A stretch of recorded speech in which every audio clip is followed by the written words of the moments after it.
بسم اللہ الرحمن الرحیم۔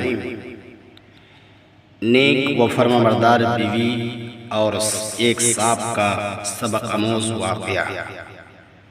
حصن بن عدی الطائی سے روایت ہے، وہ بیان کرتے ہیں کہ ہم سے مجاہد نے شعبی کے حوالے سے بیان کیا۔ شعبی کہتے ہیں کہ مجھ سے شریح نے بیان کیا کہ اے شعبی، تم بنو تمیم کی عورتوں سے شادی کرو، کیونکہ میں نے انہیں زیادہ عقل مند اور سوجھ بوجھ والی پایا ہے۔ شعبی نے پوچھا کہ ان کی عقل مندی کی نشانی کیا ہے؟ شریح نے کہا کہ میں ایک مرتبہ دوپہر میں ایک جنازہ سے واپس آ رہا تھا تو ان کے گھروں کے قریب سے گزرا۔ میں نے دروازے پر ایک بڑھیا کو دیکھا اور اس کی پہلو میں ایک لڑکی کو جو انتہائی حسین و جمیل اور بہت ہی زیادہ خوبصورت تھی۔ چنانچہ میں وہاں چلا گیا اور اس سے پانی طلب کیا، حالانکہ مجھے پیاس نہیں لگی تھی۔ اس نے پوچھا کون سا مشروب آپ کو پسند ہے؟ میں نے کہا جو آپ آسانی سے پلا سکیں۔ اس بڑھیا نے اس سے کہا اے لڑکی، اسے دودھ دے دو، اس لیے کہ میرے خیال میں یہ پردیسی ہے۔ میں نے اس بڑھیا سے پوچھا کہ اے لڑکی، یہ لڑکی کون ہے؟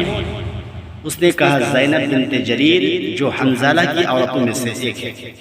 میں نے پوچھا شادی شدہ ہے یا کنواری؟ اس نے کہا ابھی تک تو غیر شادی شدہ ہے۔ میں نے کہا اسے میرے نکاح میں دے دیجیے۔ اس نے کہا کف کی شرط پر، اگر تم اس کے کف ہو تو شادی ہو سکتی ہے۔ میں اس کے بات سن کر گھر چلا گیا اور قیلولہ کرنے لگا، یعنی دوپہر کے کھانے کے بعد آرام کے لیے لیٹ گیا، مگر قیلولہ نہ کر سکا۔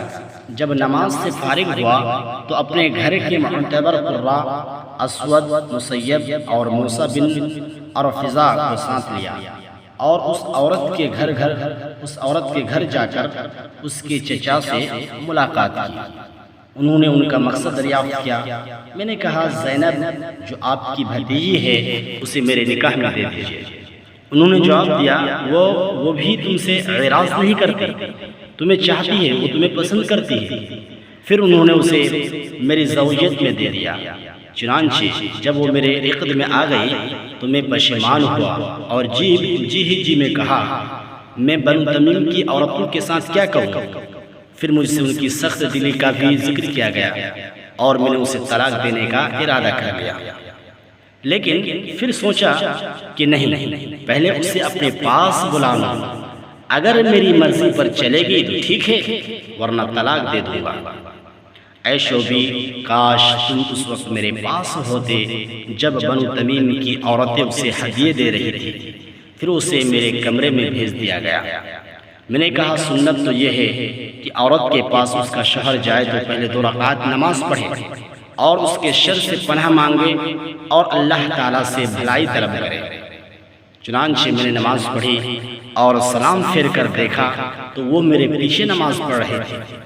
جب میں نے نماز مکمل کر لی تو اس کی پڑوسن عورتیں میرے پاس آئی اور میرے پہنے ہوئے کپڑے کو لے کر مجھے زرد رنگ کی چادر پہنائی۔ جب گھر خالی ہو گیا تو میں اس کے قریب آیا اور اس کے جسم کی طرف ہاتھ بڑھایا۔ اس نے کہا اے ابو امیہ، صبر و ضبط اور اطمینان سے۔ اس کے بعد گویا ہوئی الحمدللہ احمدہ واستعینہ واصلی علی محمد وآلہ انی امرأۃ غریبہ لا علم لی باخلاقک فبین لی ما تحب فآتیہ۔ تمام تعریف اللہ کے لیے ہے، میں اس کی تعریف اور حمد و ثنا بیان کرتی ہوں اور اسی سے مدد چاہتی ہوں، اور محمد صلی اللہ علیہ وسلم اور آپ کے آل و اولاد پر درود بھیجتی ہوں۔ بے شک میں ایک اجنبی عورت ہوں، مجھے آپ کے اخلاق و عادات و اطوار کا ذرہ برابر بھی علم نہیں۔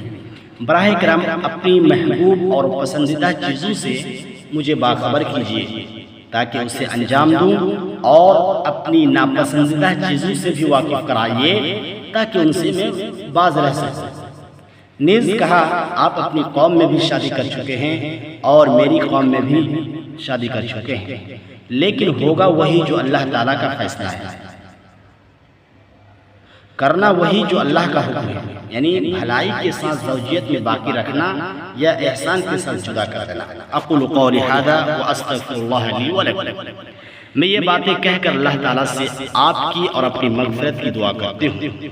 شریح کہتے ہیں کہ اے شعبی، اس وقت مجھے بھی خطبہ کی حاجت کا احساس ہوا۔ میں نے کہا الحمدللہ احمدہ واستعینہ واصلی علی النبی وآلہ وسلم وبعد فإنکی قلتی کلاما، پس یقیناً تم نے ایسی بات کہی کہ اگر تم اس بات پر ثابت قدم رہے، یعنی اگر تم اس بات پر ثابت قدم رہو تو اس سے تمہارا بھی فائدہ ہوگا اور میرا بھی فائدہ ہوگا، اور اگر اسے چھوڑ دو گی تو تمہارے خلاف حجت اور دلیل ہوگی۔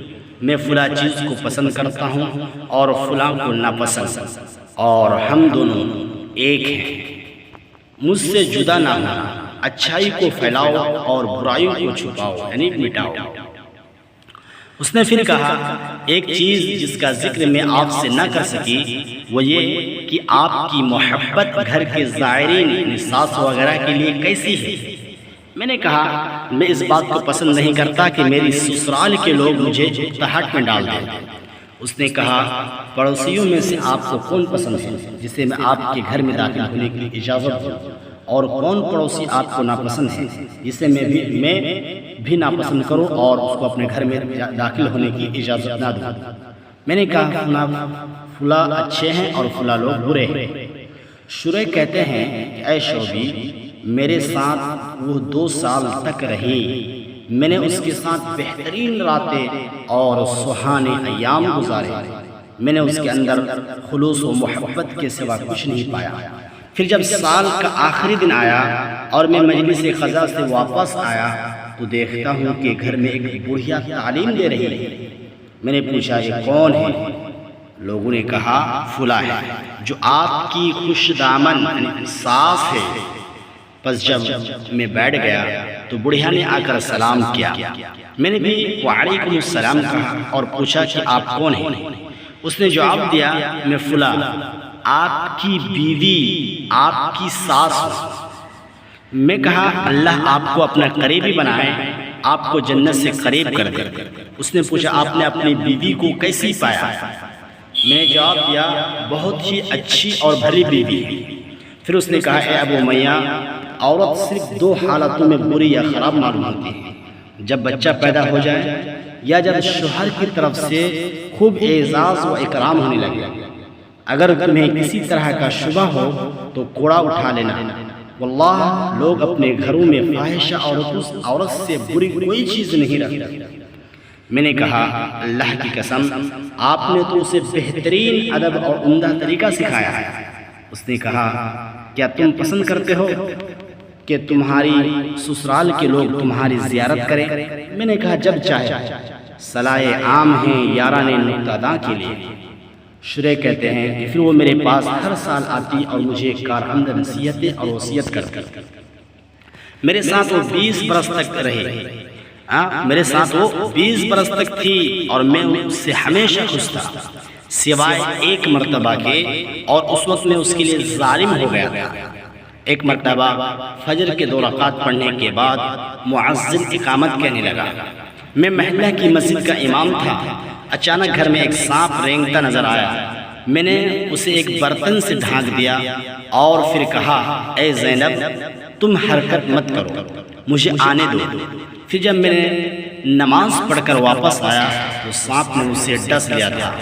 میں نے اس پر الحمدللہ اور معوذتین یعنی سورہ فلق اور سورہ ناس پڑھ کر دم کیا، چونکہ میں کہہ چکا تھا کہ میرے آنے تک حرکت نہ کرنا، اس لیے سانپ اس کی طرف آیا اور اسے ڈس لیا، مگر اس نے میری بات ٹالنا گوارا نہ کیا۔ اس نے کس قدر وفاداری نبھائی، اس نے اپنے شوہر کی کتنی زیادہ اطاعت کا ثبوت دیا، حالانکہ ایسے وقت میں یہ کہہ کر میں نے اس پر ظلم کیا تھا۔ محترم سامعین، تو آپ نے دیکھا کہ ایک بیوی اپنے شوہر کے لیے کس قدر اطاعت گزار ہے کہ ان کو ایک جگہ کھڑا رہنے کے لیے کہا گیا، کھڑی رہنے کے لیے کہا گیا تو وہ وہی کھڑی رہی، حتیٰ کہ سانپ نے اس کو کاٹ لیا۔ تو یہ ہے جنتی عورتوں کا ایک نشانی کہ جو اپنے شوہر کی اطاعت کرتی ہیں۔ میرے بھائیوں، اس لیے آپ کو چاہیے کہ آپ اس ویڈیو کو آپ کی بیویوں کو، آپ کی بچیوں کو، آپ کے آس پاس کی عورتوں کو ضرور شیئر کریں، تاکہ اس کو بھی معلوم چلے کہ اسلام میں یا مسلم عورتوں کا رویہ کیسا ہونا چاہیے، اپنے شوہروں کے ساتھ فرما برداری کیسی کرنی چاہیے۔ شکراً، جزاکم اللہ خیر۔